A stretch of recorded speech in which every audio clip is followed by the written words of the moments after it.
원장님, 셀프 치석 제거기라고 아시나요? 알죠. 네. 제가 구해왔습니다. 저희 잇몸 치료 기구랑 되게 비슷하게 생겼네요. 후기도 되게 좋더라고요. 막 이가 하얘졌다 말하면서. 하얘졌다고? 네, 이가 깨끗해졌어요. 하얘졌다고?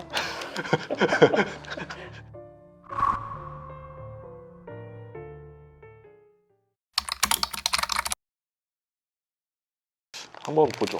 네. 뭐가 좀 치경, 거울, 그 다음에 의료용 핀셋, 의료용 탐침, 이거 익스플로러 탐침이라고 하거든요. 네. 이거 있고 이게 이제 의료용 큐렛이라고 하면 되게 정식적인 잇몸 치료 기구라는 건데 맞는 건지 모르겠어요. 여기 의료용 칼이라고도 되는데 칼이 없네.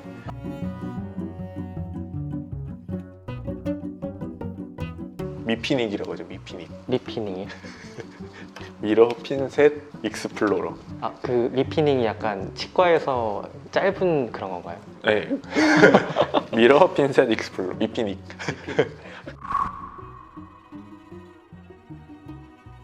익스플로러라고 이렇게 끝에 날카롭게 생긴 치과에서 보신 분들도 있을 거예요.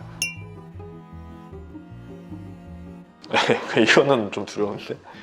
여기 보면은 분명히 이게 의료용 큐렛이라고 되어 있네요. 큐렛이요? 큐렛이라는 게 소파라고 해서 네. 말 그대로 긁어내는 거거든요. 근데 조금 뭉툭해요. 한 번 처리를 더 했네. 이게 어떻게 하는 거냐면은 양쪽이 있잖아요. 방향을 여러 가지로 하려고 이렇게 양쪽에 있는 거는 이렇게 꺾여가지고 여기가 날이 이렇게 날카로워요. 네. 그래서 이렇게 긁어내는 거예요. 날로 이렇게 치석 같은 게 표면에 있으면 당겨서 뜯어내는 거죠. 치석. 아, 네.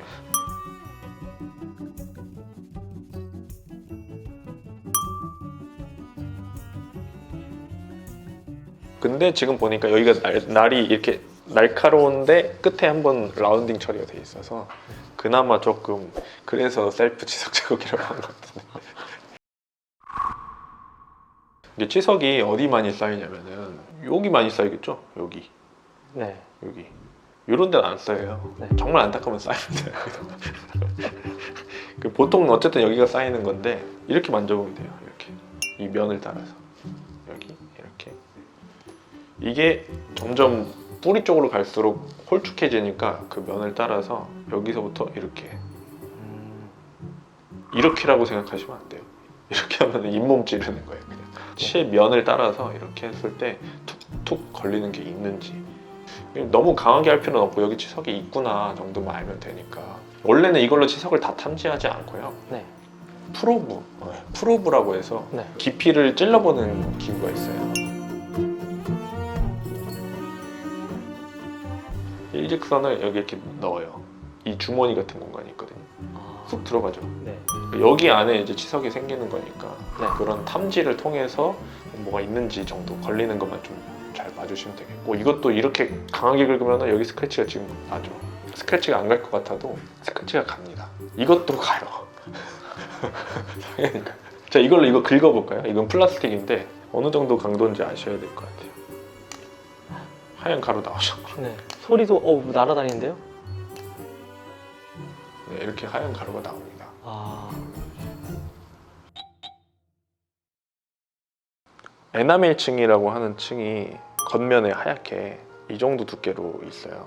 근데 백악질이라고 하는 층이 대략 여기부터 이렇게 있습니다. 근데 이 백악질 층이 경도, 얼마나 단단한지 정도가 치석하고 비슷해요. 그러니까 치석이 벗겨질 정도면 백악질도 어느 정도 손상을 받을 수 있다는 얘기거든요. 그런데 우리가 여기 아까 주머니 같은 공간이 있다고 했죠. 치석이 예를 들어서 이렇게 생겼는데 이걸 기구로 이렇게 쑥 들어가서 탁 긁어내려고 하는데 조금 깊이 들어가서 이쪽 면을 긁어버리면은 백악질 부분에 접촉할 수 있거든요. 네. 접촉하게 돼요. 접촉하면은 백악질이 같이 벗겨질 수 있어요. 벗겨지는 게 무슨 문제냐면은 백악질층이 이렇게 내려가 버린다고 생각해 보세요. 그러면 여기 상아질층이 드러나요. 상아질은 통로가 있거든요. 이 통로를 드러나게 해버려요. 겉을 깎아버려서. 그래서 실인 거거든요. 그래서 여기를 너무 많이 건드리고 이거를 많이 사용하시면 이 백악질을 습관적으로 벗기게 돼서 굉장히 시린 치아를 갖게 되실 수 있습니다. 영구적으로 시릴 수도 있는 거겠죠, 이거는. 그 다른 문제는 잇몸이 주머니가 있는데 주머니에도 끝이 있을 거 아니에요. 네. 예를 들어서 칼을 주머니에다 잠깐 넣어야 되는데 푹 찌르면은 주머니가 뻥 뚫릴 거잖아요. 네. 푹 찔러버리면은 그냥 그 밑에 열구라고 하거든요. 열구를 닫히게 해서 여기 섬유들을 닫히게 만들어요. 네, 그럼 피가 철철 나겠죠. 네.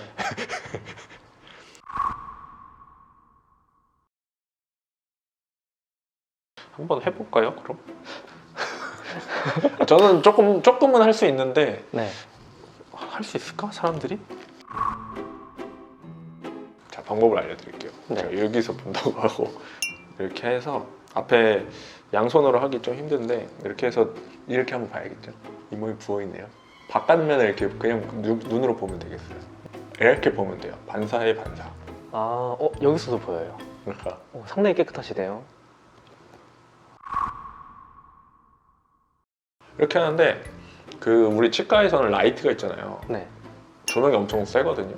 안쪽은 하나도 안 보여요. 이렇게 하면 하나도 안 보이죠. 뭐 스스로 볼 방법이 없어요. 네. 그래서 아래 앞니 말고는 볼 수가 없다.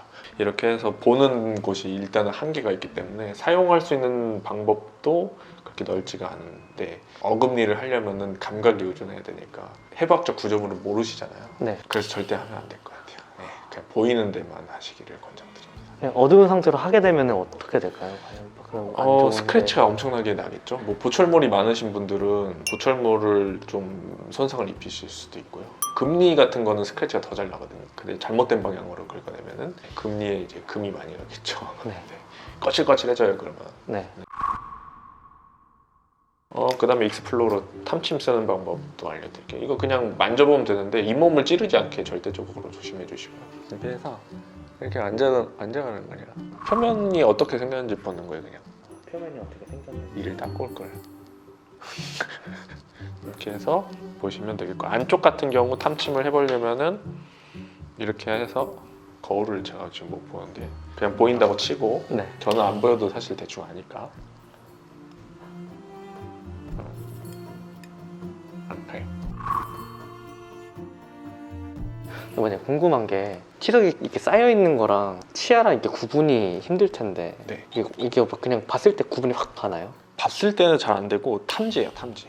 저도 잇몸 치료 할 때 손의 감각으로 하는 거거든요. 표면에 균일하지 못한 게 손끝에 느껴져요.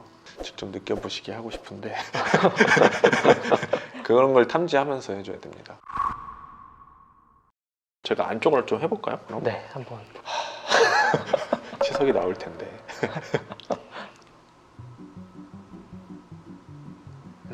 이렇게. 네. 그러니까 실제로는 어떤 모션이냐면은 치면이 이렇게 있으면은 이렇게 생겼잖아요. 네. 그러니까 이렇게 해서 뭐가 걸리네 하면 이렇게 걸리는 걸 이렇게 툭 이렇게 해주는 느낌. 그러니까 어쨌든 날카롭고 뾰족뾰족한 부분 없애는 느낌 정도로만 해주시면 됩니다.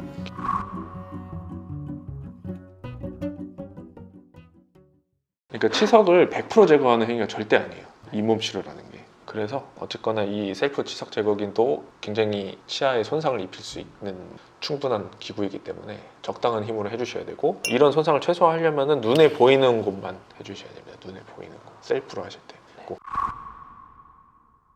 방금 말씀드린 그런 여러 가지 치아의 손상이나 잇몸의 손상을 좀 유발할 수 있는 가능성이 높기 때문에 굉장히 제한적이에요. 사용할 수 있는 범위가 지금 보니까 빛이 좀 부족하고 시야도 부족해서 아래 앞니 뭐 많이 한다고 해도 위에 앞니까지 정도밖에 사용을 못하기 때문에 이거를 만약에 매일 한다고 하면은 내가 아무리 조심스럽게 사용해도 치아의 표면에 좀 손상 내기가 좀 쉽거든요. 너무 그리고 어떤 부위만 특정 지어서 하게 되니까 그 치아들이 조금 손상을 받을 가능성이 더 높아지기도 하고요.